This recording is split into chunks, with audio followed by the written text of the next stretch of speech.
Okay. V1 ये क्या है, प्रेजेंट टेंस प्लूरल, और ये V2 पास्ट, और ये V3 पार्टिसिपल। पहले आप समझ लो, उसके बाद में, क्योंकि मैंने डायरेक्टली इस पे बेस्ड बहुत सारे क्वेश्चंस डाल दिए, और ये तो एग्जाम का फेवरेट लाई।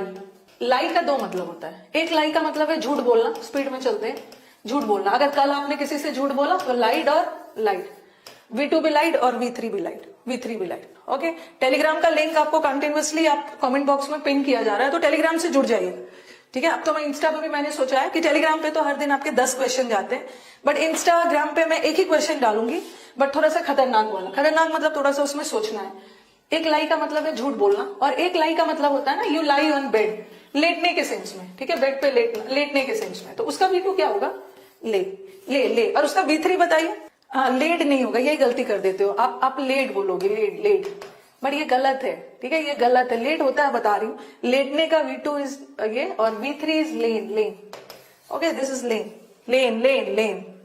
और एक वर्ड होता है ले। अब दोनों ले में क्या डिफरेंस है, दिस इज पास्ट टेंस, ठीक है, this is the past of लेटना, और ये ले प्रेजेंट टेंस है। और ये ले का बहुत सारा मतलब होता है। He led his life for his country, उसने अपने कंट्री के लिए जान निछावर कर दिया। एक ले का मतलब है जान निछावर करना, एक ले का मतलब होता है बिछाना, द हेन्स ले एग्स, अंडे देना, ठीक है। तो वो जो भी अलग अलग मीनिंग जाए उसमें led. He led the foundation stone, उसने किसी चीज का नींव रखा, बिछाया, फैलाना, जान निछावर करना, उसका लेड होगा। वो दोनों का लेड होगा, वो दोनों का रखने के सेंस में। यस, चिकन्स ले एग्स नहीं होता है, हेन ले एग्स, हेन ले एग्स। Yes, okay. हाँ, एक तो ये हो गया।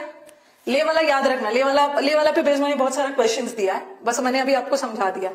चलो इसको हटा रही हूँ, इसको हटा रही हूँ। एक नेक्स्ट डाल रही हूँ, हैंग। एक हैंग का मतलब होता है फांसी, ठीक है, फांसी वाले हैंग का मतलब होता है हैंग, और V3 भी हैंग। और एक कपड़े वगैरह को हैंग करते हो, या वॉल पे पोर्ट्रेट या फोटो हैंग करते हो, ठीक है। एक हैंग का क्लोथ्स वगैरह, क्लोथ्स या फोटोज को दीवार पे हैंग करते हो, तो उसका क्या होगा, हैंग और हैंग, याद रखना है। इसका V2 भी हैंग, इसका भी हैंग, और ये तो फांसी वाले का हैंग हैंग, ये हो गया। हाँ, ये रूल पढ़ा है तो और भी पढ़ लो, रिविजन करने की जरूरत है, क्योंकि पढ़ा भी है तो कौन सा याद रखा होगा। और एक राइज होता है, राइज का बहुत सारा मतलब होता है। द सन राइजेस, एक राइज का मतलब होता है उगना, और एक राइज का मतलब है बढ़ना, ठीक है, प्राइस राइजेस। ये राइज का मतलब है तो उगना भी होता है, बढ़ना, और ये है बढ़ाना। जैसे RBI ने इंटरेस्ट रेट को बढ़ाया है, किसी के द्वारा बढ़ाया गया है तो रेस, और कोई भी चीज अपने आप बढ़ रहा है तो राइज।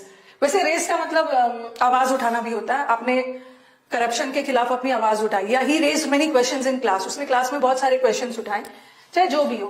तो ये जो राइस का है रोज और राइजन, और इसका रेस्ड रेस। फटाफट करके मैं क्वेश्चंस पे आती हूँ।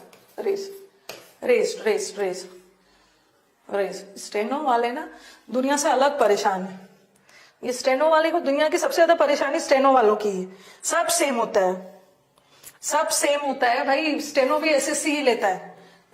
Where are the questions? I'll give you the questions. Let me explain first. I'll give you the steno वाले। स्टेनो SSC भी लेता है भाई, स्टेनो सेम क्वेश्चंस है, मतलब सेम टॉप सिलेबस है। एक तो ये हो गया। एक आपको याद रखना है फ्लाई। फ्लाई का मतलब है उड़ना, इसका फ्लू और इसका फ्लोन, ठीक है। और एक होता है फ्लो। कई बच्चों का कंफ्यूजन क्या है कि वो इससे कंफ्यूज होंगे, उन्हें लगेगा कि फ्लाई का ही, फ्लो का थर्ड फॉर्म फ्लोन होता है। नो, फ्लो का क्या होता है, फ्लोड। ये फ्लोन है उड़ने, फ्लाई का मतलब है उड़ना, उड़ने का third form is phloem, but ये तो बहना है, रिवर्स फ्लो, इसका फ्लोड, इसका फ्लोड फ्लोड। यस,